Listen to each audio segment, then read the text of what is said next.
ಅದು ಎಷ್ಟು ಹರ್ಟ್ ಆಗುತ್ತೆ ಗೊತ್ತಾ? ನಮ್ಮ ಹತ್ರ ಕೆಪಾಸಿಟಿ ಇಲ್ವಾ? ನಾವು ಹಂಗಾದ್ರೆ ನಾವೇನು ವಿಸಿಟ್ ಆಯ್ತಾ, ಥಿಯೇಟ್ರ್ ವಿಸಿಟ್ ಒಂದ್ಸರಿ ಆಯ್ತಾ, ಸಿನಿಮಾ ಮುಗಿತು, ಹಂಗೆ ತಿರುಪತಿ ಮಕ್ಕಳು ಹೋಗಿ ವಿಸಿಟ್ ಮಾಡ್ಕೊಂಡು ಬಂದಿವಪ್ಪ ಅನ್ನೋ ಥರ ನಮ್ಮ ಸಿನಿಮಾ. ನನ್ನ ಸಿನಿಮಾ ಅಂತಲ್ಲ, ಒಳ್ಳೆ ಸಿನಿಮಾಗೆ ಬ್ರೀತಿಂಗ್ ಸ್ಪೇಸ್ ಕೊಟ್ಟು. ಮಲ್ಟಿಪ್ಲೆಕ್ಸಲ್ಲಿ ಆಗಿರೋದು ಏನಂದರೆ 10 ಜನ ಬಂದರೆ 5 ಜನ ಬಂದರೆ ಅವು ಎಷ್ಟು ನೋವಾಗುತ್ತೆ ಅಂದರೆ ಫೋನ್ ಮಾಡ್ತಾರೆ, ಸರ್ ಶೋ ಇಲ್ಲ ಸರ್, 10 ಜನ ಇದೆಯೋ ಶೋ ಮಾಡಲ್ಲ, ಶೋ ಕ್ಯಾನ್ಸಲ್ ಆಯ್ತು ಹೋಗ್ರಿ ಅಂತ ಹೇಳ್ತಾರೆ. ನಿಜವಾಗ್ಲೂ ಹೇಳ್ತೀನಿ, ಎಲ್ಲ ಸಿನಿಮಾಗೂ ತುಂಬಿಡ್ತಾರ. ನಾನು ಕೇಳೋದು ಆಯ್ತು, ನಮ್ಮ ಸಿನಿಮಾ ಎತ್ತೀರಾ, ಬೇರೆದು ಹಾಕ್ತೀರಾ, ತುಂಬಿಡ್ತಾರೆ. ಹೌದು, ಪ್ರೇಮ್ಸಲ್ಲೇ ಒಂದಿನ ಯಾವ್ದೋ ಸಿನಿಮಾ ಏಕಲವ್ಯನೋ ಯಾವ್ದೋ ಸಿನಿಮಾ ಗೊತ್ತಿಲ್ಲ, ಸೌಂಡ್ ಕೊಟ್ಟಿಲ್ಲ ಅಂತ ಥಿಯೇಟ್ರಿಂದ ಎದ್ದೊಂಟದ್ರು.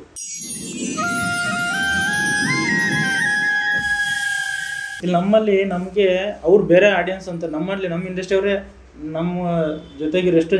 ಹೌದು, ಅದು ಎಷ್ಟು ಹರ್ಟ್ ಆಗುತ್ತೆ ಗೊತ್ತಾ? ನಮ್ಮ ಹತ್ರ ಕೆಪಾಸಿಟಿ ಇಲ್ವಾ? ನಾವು ಹಂಗಾದ್ರೆ ನಾವೇನು?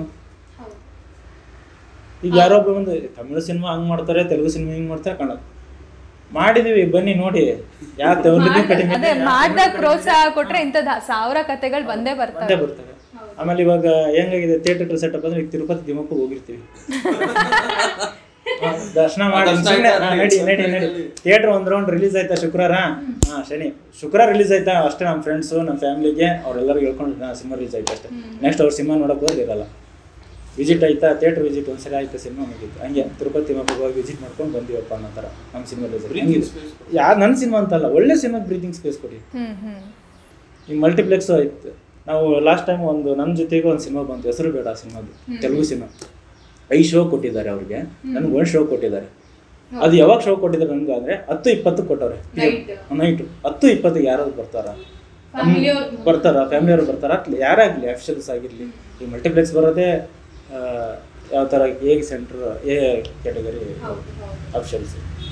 ಈಗ ನಾವು ಅದೇ ಹೇಳ್ತಿರಲ್ಲ, ನಾವು ಯಾರು ಸ್ಟಾರ್ಗಳಲ್ಲ ಏನಿಲ್ಲ, ಅಂಥ ಟೈಮಲ್ಲಿ ನೀವು ಕೊಟ್ಟರೆ ಯಾರು ಬರ್ತಾರೆ? ಮತ್ತು ನೋಡಿದ್ರೆ ಜನ ಬರ್ತಿಲ್ಲ. ಪ್ರೈಮ್ ಟೈಮ್ ಕೊಡಿ ನೀವು. ಮ್ಯೂಸಿಕ್ ಥಿಯೇಟರ್ ಅವರು ಅಂದರೆ ಅವರು ಏನೋ ಮಾಡಿರ್ತಾರೆ, ಯಾವುದೋ ಸಿನಿಮಾ ಅನ್ಕೊಂಡ್ಬಿಟ್ಟಿದ್ರು, ಏನು ತಪ್ಪೇನಿಲ್ಲ. ಹೊಸಬ್ರು ಅಂದಾಗ ಎಕ್ಸ್ಪೆಕ್ಟೇಷನ್ ನೋಡಿದ್ರೆ ಆಯ್ತು ಅನ್ನೋ ಥರ ಬಂದಿರೋದು. ನೋಡಿದ್ರು ಸಿನಿಮಾನ ಎಲ್ಲ ಆಯಿತು, 1 ವೀಕ್ ನೋಡೋಕ್ಕಾಗಿಲ್ಲ ಅವ್ರಿಗೆಲ್ಲ ಕೆಲಸದಲ್ಲಿ. ಸೆಕೆಂಡ್ ವೀಕ್ ರನ್ ಆಗಬೇಕಾದ್ರೆ ಸೆಕೆಂಡ್ ವೀಕ್ ಏನೋ ಮಾಡಿ ಹೋಲ್ಡ್ ಮಾಡ್ಕೊಂಡ್ವಿ ನಾವು. ಸೋಮವಾರ ಮಂಗಳವಾರ ಥಿಯೇಟರ್ ಅವರೆಲ್ಲ ನೋಡಿದ್ದಾರೆ ಸಿನಿಮಾ. ನೋಡ್ಬಿಟ್ಟು ಓನರಿಗೆ ಅವರೇ ಪರ್ಸ್ನಲ್ ಹೇಳಿದವರು ಈ ಸಿನಿಮಾ ಉಳಿಸ್ಕೊಬೇಕಿದ್ವಿ ಅಣ್ಣ, ನೆಕ್ಸ್ಟ್ ವೀಕ್ ನೀವು ಇಲ್ಲಿ ಇರುತ್ತೆ ಸಿನಿಮಾ ನಿಮ್ಮದು, ನಾವಿದ್ದೀವಿ ಅಂತ ಆ ಥರ ಸಪೋರ್ಟ್ ಮಾಡ್ತೀವಿ. ಅಂದರೆ ಇಲ್ಲೂ ಏನು ವಿಚಾರ ಅಂದರೆ ಸಿನಿಮಾ ಮಾತಾಡ್ತಾ ಇದ್ರು. ನಾವೇನೋ ಮಾಡಿ ಏನೋ ಇನ್ಫ್ಲೂಯೆನ್ಸ್ ಮಾಡಿ ಬೇಕು ಅಂತ ಹಠ ಮಾಡ್ತಾ ಇಲ್ಲ. ಅಂದರೆ ಹಠ ಮಾಡ್ತಾ ಇಲ್ಲ ಇನ್ ದ ಸೆನ್ಸ್ ನಮ್ಮ ಸಿನಿಮಾ ಯಾಕ್ರಿ ಹಂಗೆ ಆ ಥರ ಅಲ್ಲ. ಸಿನಿಮಾ ನೋಡಿ ಅವರೇ ಬನ್ನಿ ಅಣ್ಣ ಈ ಸಿನಿಮಾ ಅಂದರೆ ಸಿನಿಮಾ ಇನ್ನು ತಾಕತ್ತು ಹಿಂಗಿರ್ಬೋದು, ಇನ್ನು ಜನ ಬಂದು ನೋಡ್ಬೇಕು. ಆಮೇಲೆ ಇನ್ನೊಂದು, ಈ ಮಲ್ಟಿಪ್ಲೆಕ್ಸಲ್ಲಿ ಆಗಿರೋದು ಏನಂದರೆ 10 ಜನ ಬಂದರೆ 5 ಜನ ಬಂದರೆ ಅವು ಎಷ್ಟು ನೋವಾಗುತ್ತೆ ಅಂದರೆ ಫೋನ್ ಮಾಡ್ತಾರೆ, ಸರ್ ಶೋ ಇಲ್ಲ ಸರ್, 10 ಜನ ಇದೆಯೋ ಶೋ ಮಾಡಲ್ಲ, ಶೋ ಕ್ಯಾನ್ಸಲ್ ಆಯ್ತು ಹೋಗ್ರಿ ಅಂತ ಹೇಳ್ತಾರೆ.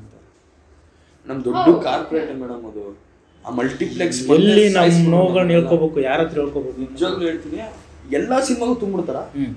ನಾನು ಕೇಳೋದು ಆಯ್ತು, ನಮ್ಮ ಸಿನಿಮಾ ಎತ್ತೀರಾ, ಬೇರೆದು ಹಾಕ್ತೀರಾ, ತುಂಬಿಡ್ತಾರೆ.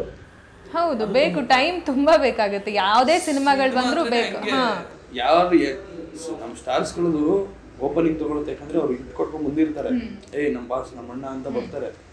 ಅವ್ರಿಗೂ ಬ್ರೀತಿಂಗ್ ಸ್ಪೇಸ್ ಬೇಕೇ ಬೇಕು ಮೇಡಮ್. ತುಂಬ ಮಲ್ಟಿಪ್ಲೆಕ್ಸ್ ಆಮೇಲೆ ಇವು ಇದಾವಲ್ಲ, ಸೌಂಡ್ ಕೊಡಲ್ಲ ನಮ್ಮ ಸಿನಿಮಾ, ಸೌಂಡೇ ಕೊಡಲ್ಲ. ಎಷ್ಟು ಹೊಡಿಬೇಕು ಅಲ್ಲಿ. ನಾವು ಸೌಂಡ್ ಎಫೆಕ್ಟ್ಸ್ ಮಾಡಿಲ್ಲ ಅಂದ್ರೆ DTS ಹಂಗಾಗಿದೆ. ನನ್ನ ಸ್ಟೀರಿಯೋನ ಕೊಟ್ಬಿಡ್ತಿದ್ವಿ ಅವ್ರಿಗೆ, ಯಾರನ್ನ ಸ್ಟೀರಿಯೋ ಕೊಟ್ಬಿಟ್ಟು ಹಾಕೊಳ್ಳಿ ಹಾಕಿ ನೀವು ಅಂತ. ನಾವು ಯಾಕೆ ಮಾಡಿದೀವಿ ಎಲ್ಲ, ಎಷ್ಟು ಒಂದು ಯಾವ ರೇಂಜಿಗೆ ಮಾಡಿದ್ವಿ ನಾವು ಎಫೆಕ್ಟ್ಸ್ಗಳನ್ನ, ಆ ಸೌಂಡಿಂಗ್ನ, ಯಾವ್ದ್ರಲ್ಲಿ ಕ್ವಾಲಿಟಿ, ಯಾವ ಕ್ವಾಲಿಟಿಯಲ್ಲಿ ನಾವು ಕಾಂಪ್ರಮೈಸ್ ಆಗಿಲ್ಲ. ನೀವು ಅದನ್ನೇ ನೀವು ಕೊಟ್ಟಿಲ್ಲ ಅಂದ್ರೆ ನೋಡೋನಿಗೆ ಏನ್ ಅನ್ಸುತ್ತೆ ಹೇಳಿ? ಇಡೀ ಸಿನಿಮಾ ರೀ ರೆಕಾರ್ಡಿಂಗು ಲೈವ್ ಮಾಡಿಸಿದ್ದಾರೆ. ಲೈವ್ ಯಾವುದೂ ಇನ್ಸ್ಟ್ರೂಮೆಂಟ್ ಇದು ಸಾರಿ ಇದು ಕಂಪ್ಯೂಟರಲ್ಲಿ ತೆಗೆದಾಕಿರೋದು ಅಂತ ನಿಮ್ಗೆ ಹಂಗೆ ಫೀಲ್ ಆಗಕ್ಕೆ ಆ ಲೈವೇ ಕಾರಣ. ಇಷ್ಟೆಲ್ಲ ಮಾಡಿದ್ಮೇಲೆ ಹೊಟ್ಟೆ ಉರಿಯಲ್ಲ ನಮಗೆ. ಸೌಂಡ್ ಕೊಡಿ ಪ್ರತಿಯೊಂದು ಶೋಗೂ ಕೇಳ್ಬೇಕು ನಾವು, ಪ್ರತಿಯೊಂದು ಶೋ ಉಳ್ಸೋಕ್ಕೂ ಕೇಳ್ಬೇಕು, ಈ ಕಡೆ ನನ್ನ ಸಿನಿಮಾ ಅಲ್ಲ ಆ ಫೀಲ್ ಮಾಡ್ಸೋಕ್ಕೂ ನಾವು ಕೇಳ್ಬೇಕು. ಯಾರು ಕೊಟ್ಟಿದ್ದೀವಲ್ಲ ಅಂತ ಹೋಗಿ ನೋಡಿದ್ರೆ ಇಲ್ಲ ಇರಲ್ಲ ಒಂಥರ ಕಂಪ್ಲೇಂಟ್ ಅಟ್ಲೀಸ್ಟ್ ಹೋಗಿ ಮಾಡಿಲ್ವ? ಇವಾಗ ಯಾರ ಹತ್ರ ಮೇಡಮ್ ಸಿನಿಮಾ ಇದೆಯಲ್ಲ ಸರ್, ವಾಣಿಜ್ಯ ಮಂಡಳಿ ಎಲ್ಲ ಇದೆ, ಅಲ್ಲೋಗಿ ಈ ತರ ನಮ್ಮ ಕನ್ನಡ ಸಿನಿಮಾಗೆ ಆಗ್ತಿದೆ, ಎಷ್ಟೊಂದ್ ಕಡೆ ಹೋಗ್ತಿವಿ, ಓಡಾಡ್ತಿದ್ದಾರೆ ಕೂಡ, ಮಾಡ್ತಾ ಇದ್ದಾರೆ, ದೊಡ್ಡವರು ರೈಸ್ ಮಾಡಿದ್ದಾರೆ. ಪ್ರೇಮ್ ಸಭೆ ಒಂದಿನ ಯಾವ್ದೋ ಸಿನಿಮಾ ಏಕಲವ್ಯನೋ ಯಾವ್ದೋ ಸಿನಿಮಾ ಗೊತ್ತಿಲ್ಲ, ಸೌಂಡ್ ಕೊಟ್ಟಿಲ್ಲ ಅಂತ ಥಿಯೇಟರ್ ದೊಡ್ಡದ್ರು ಕೊಡಲ್ಲ. ಏನ್ ಮಾಡಿದೀವಿ ಗುರು ನಿಮ್ಗೆ? ಮಾತೆತ್ತಿದ್ರೆ ಕನ್ನಡ ಸಿನಿಮಾ ಬರೋದು ನೀವೇ ಸಾಯಿಸ್ತಾ ಇದೀರಾ, ನೀವೇ ಸಾಯಿಸ್ತಾ ಇರೋದೆಲ್ಲ ಸೇರ್ಕೊಂಡು. ಹಿಂದಿ ಸಿನಿಮಾ ಬಂದ್ರೆ, ಅಮೀರ್ ಖಾನ್ ಸಿನಿಮಾ ಬಂದ್ರೆ ಓಹೋ ಆಹಾ ಮಾಡ್ಲಿ, ಅವರು ಸೀನಿಯರ್ಗಳೇ ನಮ್ಗೆ. ನಾವೇನ್ ಮಾಡಿದೀವಿ ನಿಮ್ಗೆ? ಇಂಟೆನ್ಷನಲ್ಲಿ ನೀವು ನಮ್ಮ ಜನಕ್ಕೆ ಫೀಡ್ ಮಾಡ್ತಾ ಇದ್ದೀರಾ, ನಮ್ಮ ಲ್ಯಾಂಗ್ವೇಜ್ ಬಿಟ್ಟು ಬೇರೆ ಲ್ಯಾಂಗ್ವೇಜ್ ನೋಡಿ ಅಂತ. ಅಂದ್ರೆ ಮೇ ಬಿ ಅಮೌಂಟ್ ಕೂಡ ಇಲ್ಲಿ ಜಡ್ಜ್ ಆಗುತ್ತೆ ಅನ್ಸುತ್ತೆ. ಕನ್ನಡ ಸಿನಿಮಾ ಬಂದ್ರೆ ಸ್ವಲ್ಪ ಕಡಿಮೆ ತಗೊಂತಾರೆ, ಬೇರೆ ಲ್ಯಾಂಗ್ವೇಜ್ ತಗೊಂಡ್ರೆ ಸ್ವಲ್ಪ ದುಡ್ಡು ಜಾಸ್ತಿ ಇರುತ್ತಲ್ಲ. ನೀವು ಅದನ್ನ ಕ್ವಶನ್ ಮಾಡ್ಬೋದು, ಕನ್ನಡ ಸಿನಿಮಾ ಇಲ್ಲಿರೋ ನೆಲಗಟ್ಟಲ್ಲಿ ಸಿನಿಮಾಗೆ ಫಸ್ಟ್ ಪ್ರಿಫರೆನ್ಸ್ ಕೊಡಿ, ಆಮೇಲೆ ಇಲ್ಲಿಲ್ಲ ಅಂದಾಗ ಬೇರೆ ಸಿನಿಮಾ ತಗೊಳ್ಳಿ ಅಂತ. ಆಲ್ಮೋಸ್ಟ್ ಎಲ್ಲ ಕನ್ನಡದವರು ಎದ್ದು ನಿಂತಾಗ ಈ ಸಮಸ್ಯೆಗೆ ಪರಿಹಾರ ಸಿಗಬಹುದು ಅನ್ಸುತ್ತೆ ಸರ್. ಅದೇನಿದು ಫಸ್ಟು ಕನ್ನಡ ಸಿನಿಮಾ ನನಗೆ ಯಾರೋ ಒಬ್ರು ಹೇಳಿದ್ದಕ್ಕೆ ಕೇಳಿದ್ದು, ಅಣ್ಣವ್ರ ಟೈಮಲ್ಲಿ ಅಣ್ಣವರು ಇದ್ದಾಗ ಇವಾಗೆಲ್ಲ ಎಟ್ ಎ ಟೈಮ್ ಇಂಗ್ಲೀಷ್ ಆಗಿರ್ಬೋದು, ತೆಲುಗು ಸಿನಿಮಾ ಆಗಿರ್ಬೋದು, ಮಲಯಾಳಿ ಸಿನಿಮಾ, ಆಮೇಲೆ ತಮಿಳು ಸಿನಿಮಾಗಳು ಎಟ್ ಎ ಟೈಮ್ ಎಲ್ಲ ಥಿಯೇಟರ್ಗಳಿಗೆ ಬಂದ್ಬಿಡ್ತವೆ, ಕನ್ನಡ ಸೆಂಟ್ರಿಗೂ ಆವರಿಸ್ಕೊಂಡ್ಬಿಡ್ತವೆ. ಅಣ್ಣವರು ಇದ್ದ ಟೈಮಲ್ಲಿ ಏನಾಗಿತ್ತು, ಅಲ್ಲಿ ರಿಲೀಸ್ ಆಗಿ 3 ರಿಂದ 4 ವಾರ ಆದ್ಮೇಲೆ ಇಲ್ಲಿ ರಿಲೀಸ್ ಆಗಬೇಕಾಯ್ತು ಕನ್ನಡ ಸಿನಿಮಾಗಳು, ಬೇರೆ ಲ್ಯಾಂಗ್ವೇಜ್ ಸಿನಿಮಾ. ಯಾಕಂದ್ರೆ ಈಗ ಎಟ್ ಎ ಟೈಮ್ ಅಲ್ಲಿ ರಿಲೀಸ್ ಆಗಿ ಇಲ್ಲಿ ರಿಲೀಸ್ ಆದಾಗ ಅದು ಹೈಪ್ ಕ್ರಿಯೇಟ್ ಆಗಿ ಇಲ್ಲಿ ಕನ್ನಡ ಸಿನಿಮಾ ಹೈಪ್ ಕ್ರಿಯೇಟ್ ಆಗಿರ್ತೈತೆ. ಅಲ್ಲಿ 3 ರಿಂದ 4 ವಾರ ರಿಲೀಸ್ ಆದ್ಮೇಲೆ ಇಲ್ಲಿ ಬಂದಾಗ ಆ ಹೈಪ್ ಇರುತ್ತಲ್ಲ, 4 ವಾರ ಅಷ್ಟೊತ್ತಿಗೆ ನಮ್ಗೆ ಸ್ವಲ್ಪ ಡೌನ್ ಆಗಿರುತ್ತೆ, ನೋಡ್ಬೇಕು ಆ ಫೋರ್ಸ್ ಇರುತ್ತೆ ಅಲ್ಲಿ ಡೌನ್ ಆಗಿರ್ತೈತೆ.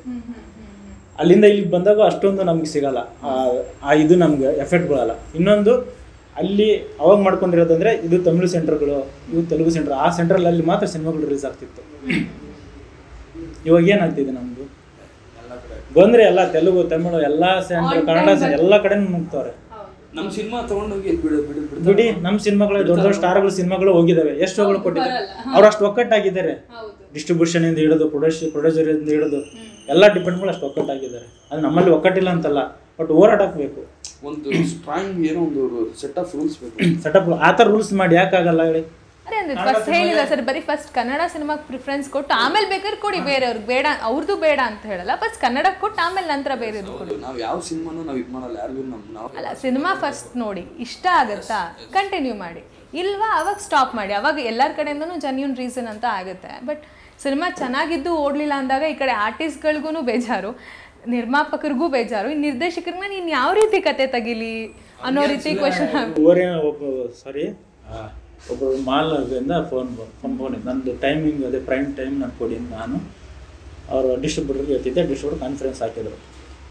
ಮಾತಾಡ್ತಾ ನಿಂದು ಸಿನಿಮಾನೇ ಹಾಕಲ್ಲ ಅಂತ ಹೇಳ್ತಾನೆ. ಅದೇ ನನ್ನ ಪ್ರೈಮ್ ಟೈಮ್ ಕೊಡಿ ಅಂತ. ಬೆಳಿಗ್ಗೆ 9 ಸರ್ ಎಲ್ಲಿ ಇದ್ದೀರಾ ನೀವು, ಕನ್ನಡದಲ್ಲಿ ಇದ್ಕೊಂಡು ಕನ್ನಡ ಸಿನಿಮಾಗೆ ಕೊಡಲ್ಲ ಅಂದ್ರೆ ಹೆಂಗೆ ಅಂದೆ. ಏನು ಇಷ್ಟೆಲ್ಲ ಮಾತಾಡಿದ್ರೆ ನಿನಗೆ ಶೋನೇ ಹಾಕಲ್ಲ ನೋಡು ಅಂತ ಹೇಳ್ತಾನೆ. ರೆಕಾರ್ಡಿಂಗ್ ಮಾಡ್ಲಾ ಅಂತ ಅಂದೆ, ರೆಕಾರ್ಡಿಂಗ್ ಹಾಕ್ಲಾ ಅಂದೆ. ಇನ್ನೊಂದ್ಸರಿ ಹೇಳಿ ಅಂದೆ. ಇಲ್ಲ ಆಮೇಲೆ ಡಿಸ್ಟ್ರಿಬ್ಯೂಟರ್ ಇದು ಮಾಡಿ ಸರಿ ನಾ ಮಾಡಿಸ್ಕೊಡ್ತೀನಿ ರೀ ಅಂತಂದ್ರೆ, ಅದು ಅವ್ರು ಪ್ರೈಮ್ ತಗೊಂಡಿಲ್ಲ. ಅವ್ರು ಹಿಂಗೆ ಶೋನೇ ಹಾಕಲ್ಲ ಅಂತ ಒಬ್ಬ ಡೈರೆಕ್ಟ್ರಿಗೆ ಅವರು, ನನ್ನ ಸಿನಿಮಾನೇ ಕನ್ನಡ ಸಿನಿಮಾದಲ್ಲಿ ಇದ್ಕೊಂಡು ಕನ್ನಡದಲ್ಲಿ ಸಿನಿಮಾ ಮಾಡಿ ಕರ್ನಾಟಕದಲ್ಲಿ ಇದ್ಕೊಂಡು ನಾವು ಬೇರೆ ಲ್ಯಾಂಗ್ವೇಜ್ ಸಿನಿಮಾ ಕೇಳ್ತಿದ್ವಿ ಅವರಿಗೆ. ನಾನು ಬೇರೆ ಹೆಂಗಾಗಿದೆ ಗೊತ್ತಾ, ನನ್ನ ಮನೆಯಲ್ಲಿ ನನ್ನ ಜಾಗದಲ್ಲಿ ಇದ್ಕೊಂಡು, ನನ್ನ ಮನೇಲಿ ಇದ್ಕೊಂಡು, ನನ್ನ ರಾಜ್ಯದಲ್ಲಿ ಇದ್ಕೊಂಡು ಎಲ್ಲ ಇದ್ಕೊಂಡು ನಾನು ಬೇರೆಯವ್ರ ಹತ್ರ ನಾನು ಬೇರೆಯವ್ರ ಹತ್ರ ಕೇಳಬೇಕು. ಇದು ನಂದು ಒಂದೇ ಸಿನಿಮಾ ಅಂತಲ್ಲ ಮೇಡಮ್, ನನ್ನ ಸಿನಿಮಾ ಅಂತಲ್ಲ, ಇದು ನಮ್ಮಂತ ಹೊಸಬ್ರದ್ದು ಪ್ರತಿಯೊಬ್ರು ಕೂಗಿದು, ಡೈರೆಕ್ಟರು, ಪ್ರೊಡ್ಯೂಸರು, ಹೀರೋಗಳು ಕೂಗಿದು. ಹೌದು, ಈಗ ನೋಡೋಣ ಮುಂದೆ ಹೆಂಗೆ. ಜನ ಬೊಮ್ಮನಹಳ್ಳಿಯಿಂದ ಬಂದಿದ್ದಾರೆ ನನ್ನ ಸಿನಿಮಾ ನೋಡಕ್ಕೆ, ತುಮಕೂರಿಂದ ಬಂದಿದ್ದಾರೆ ಸಿನಿಮಾ ನೋಡಕ್ಕೆ. ಇದು ಹೌದು, ನೆಲಮಂಗಿಂದ ಅಲ್ಲ, ಅಲ್ಲಿ ಸಿಕ್ತಿಲ್ಲ, ಅಲ್ಲಿಂದ ಬಂದು ನೋಡ್ಕೊಂಡು ಹೋಗ್ತಾ ಇದ್ದಾರೆ. ಇದೆಲ್ಲ ಕೇಳಿ ರಿವ್ಯೂ ಕೇಳಿ ಇವತ್ತು ಈ ಮೆಸೇಜ್ ಮೈಸೂರಿಂದ ಮೆಸೇಜ್, ಅಣ್ಣ ನಿಮ್ ಸಿನಿಮಾ ನೋಡ ಹತ್ಕೊಂಡಿರೋ ಸಿಂಬಲ್ ಹಾಕಿದ್ದಾರೆ ನೋಡಿ. ಆಯ್ ಸರ್ ನಮಸ್ತೆ, ನಾನು ಮೈಸೂರಿನವಳು, ಬಟ್ ನಿಮ್ಮ ಮೂವಿ ನೋಡೋಕ್ಕೆ ಆಗ್ತಾ ಇಲ್ಲ, ಯಾಕಂದರೆ ನಮ್ಮ ಮೈಸೂರಲ್ಲಿ ಎಲ್ಲೂ ನಿಮ್ಮ ಮೂವಿಯಿಂದ ತೆಗೆದಾಕಿದ್ದಾರೆ, ಅಳ್ತಾರ ಸಿನಿಮಾ, ತುಂಬ ಬೇಜಾರಾಗ್ತಾಯಿದೆ ಸರ್. ನಿಮ್ಮ ಮೂವಿ ನೋಡಬೇಕು ಅಂದ್ಕೊಂಡು ಎಲ್ಲ ಮಾಲ್ ಅಥವಾ ಥಿಯೇಟರ್ ಹಾಕ್ತಿದ್ವಿ ಸರ್, ನಾವು ಹುಡುಕ್ಸಿದ್ವಿ ಸರ್, ಎಲ್ಲೂ ನಿಮ್ಮ ಮೂವಿ ಮೈಸೂರಲ್ಲಿ, ನಾವು ಏನು ಮಾಡೋಣ? ಆಸೆ ಪಟ್ಟವ್ರಿಗೆ ಸಿಗ್ತೀವಿ. ಬ್ರೀತಿಂಗ್ ಸ್ಪೇಸೇ ಕೊಡಿ. ಬ್ರೀತಿಂಗ್ ಸ್ಪೇಸ್ ಕೊಡೋಣ, ಬ್ರೀತಿಂಗ್ ಸ್ಪೇಸ್ ಕೊಡ್ಲೇ ಬಿಡ್ರಪ್ಪ, ಒಂದು 2 ವಾರ ಬಿಡ್ರಿ. ಆಯ್ತು, ನಮ್ಗೆ ತೆಗೆದಾಕ್ತಿರಲ್ಲ, ಬೇರೆ ಸಿನಿಮಾ ಆಗ್ತಿರಲ್ಲ, ಅದು ಹೋಗ್ಬಿಡ್ತಾ ಕೋಟಿ ಕಲೆಕ್ಷನ್ ಆಗುತ್ತೆ, ಲಕ್ಷ. ಇವಾಗ ಏನಾಗ್ಬೇಕಂದ್ರೆ ನೀವು ತೆಗಿತೀರಲ್ಲ ಸರಿ, ನೆಕ್ಸ್ಟ್ ಸಿನಿಮಾ ಹಾಕಿ ನಾವು ಕುತ್ಕೊಂತೀವಿ, ಎಷ್ಟು ಜನ ಬರ್ತಾರೆ ಲೆಕ್ಕ ಹಾಕ್ತೀವಿ ನಾವೇ ಅಂತ ಕುತ್ಕೋಬೇಕು ಅಷ್ಟೇ. ಈಗ ಅದೊಂದೇ ಇರೋದು ಆಪ್ಷನ್ ಅಂತ ಹೇಳಿ.